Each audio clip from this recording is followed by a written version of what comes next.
Devendra sir की बात को अगर थोड़ा सा आगे ले जाएं, बीजेपी ने इस बार अपना टोन भी चेंज किया, खाली हिंदुत्व के ऊपर ही बैंक नहीं किया। योगी जी को अगर हिंदुत्व की जिम्मेदारी सौंपी गई थी कि भाई ठीक है आपको मोमेंटम लाना है, कार्यकर्ताओं में जोश भरना है, हिंदुत्व आपका मुद्दा है वो संभालिए, तो मोदी जी प्रोग्रेसिव अप्रोच और पॉजिटिव राजनीति की बात कर रहे थे, अमित शाह जो गुंडाई दबंगई है टीएमसी की उसको कर्ब करने की बात कर रहे थे। तो हर एक को बिल्कुल डिफाइंड था रोल सबका। बिल्कुल, और इस बार के इलेक्शन को देखें तो ऐसा लगा कि बीजेपी ने ज़्यादा कोशिश की थी कि हिंदुत्व वाला मसला बहुत नैरेटिव में ना आए, गवर्नेंस ही पहले आए। गवर्नेंस का बीजेपी का अपना मॉडल और उनका कुशासन का मॉडल इस गवर्नेंस का कि ममता बनर्जी की तरफ से, और उसमें ख़ास तौर पर पार्टी के नेताओं को दो चीज़ें बहुत ज़्यादा हिदायत दी जाती थी। एक तो ये कि कोई ऐसी बात ना कहें, ज़्यादा उग्र बातें, जैसे कि असम के इलेक्शन में जो बातें प्लस पॉइंट थी बीजेपी के लिहाज से, बंगाल में वो चीज़ माइनस पॉइंट थी कि जैसे आप बहुत ज़्यादा उस तरह की बात करेंगे तो जो गवर्नेंस का इशू है वहाँ से ध्यान बढ़ जाएगा।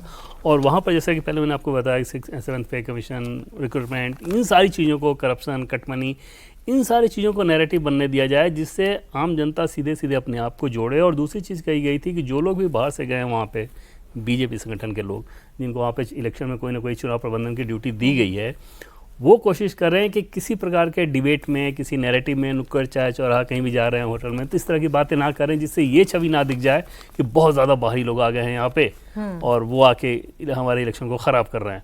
तो ये बंगालियों का इलेक्शन रहने दीजिए और बाकी जो भी राष्ट्रीय नेता जा रहे हैं बस वो कॉशस रहकर उस काम को कर रहे हैं। और उसी लिहाज से देखें कि जैसे योगी आदित्यनाथ या हेमंत बिस्वा शर्मा का तो पहले इलेक्शन था, योगी तो पहले से खाली थे, फिर भी इनको शुरू में नहीं भेजा गया।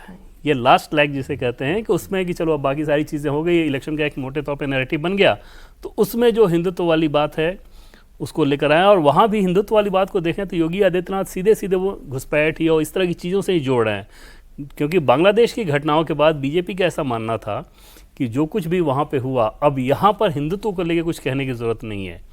आमतौर पे बंगाली इस बात को देख रहा है, उस खतरे को जो कि बीजेपी के लोग पहले बताते थे, बांग्लादेश की घटनाओं ने उनको अच्छे तरीके से समझा दिया है।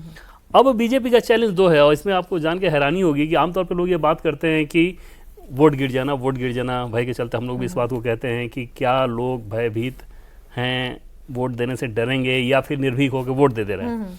बीजेपी के एक बड़े नेता का ये कहना था कि सिर्फ वोटिंग के दिन के नहीं, काउंटिंग के दिन की भी हमें उतनी ही चिंता है। और उन्होंने पिछले विधानसभा में ये कहा कि कम से कम 50 से 60 कंस्टिट्यूंसी ऐसी थी जहां हमारे कैंडिडेट को अंदर मार के भगाया गया और वो सीटें हम लोग जीतते।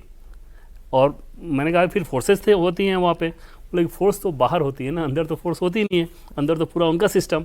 तो इस बार हमारी पूरी कोशिश है कि जिस प्रकार से वोटिंग के दिन मतदाताओं को निर्भीक रखें, काउंटिंग के दिन अपने सिस्टम को, मतलब कैंडिडेट तो छोड़िए, बाकी उनका जो पूरा सिस्टम भी रहता है, हर टेबल पे हमारा जो कार्यकर्ता है वो उसी मजबूती के साथ रहे। और इसी बात से तो नाराज है, इतने सारे अधिकारियों का तबादला कर दिया।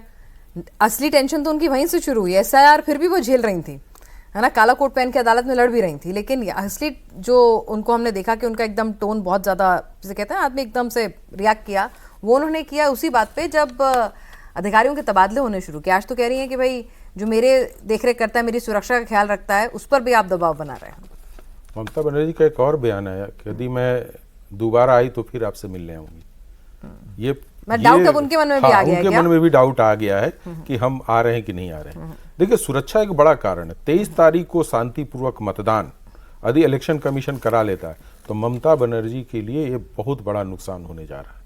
सुरक्षा बहुत बड़ा है। आप महिला पे बात कर लीजिए, रिजर्वेशन को लेकर ये सारी बातें कर लीजिए, लेकिन ये सब पीछे रह जाते। जैसे देवेंद्र जी ने अभी बताया कि 5th पे कमीशन, 7th पे कमीशन का ये बहुत बड़ा मुद्दा है जिसको हम लोग उस पर ध्यान नहीं दे रहे हैं। चूंकि एम्प्लॉइयों को लग रहा है आप 1000 रुपया देने की बात कर रही हैं, वहां की इतने रिटायर एम्प्लॉई हैं जिनको लगता है, जो पेंशनधारी हैं, कि यदि 7th पे कमीशन लग जाएगा तो 2-4 लाख रुपए तो मेरे एक बार में आ जाएंगे अकाउंट में। और ये चर्चाएं हो रही हैं कि भाई इतने दिनों से सरकार ने सोचा, DA आज तक उनका नहीं निकल पा रहा है, वो देती ही नहीं है। तो जहां तक सरकारी एम्प्लॉइयों के ऊपर मार हुआ है, वहीं पे जो वहां पे पढ़े लिखे लोग थे जिनको एम्प्लॉयमेंट नहीं मिला था, उस पर भी बड़ा इफेक्ट पड़ा है। और जिस एरिया में जो हम लोग कह रहे हैं कि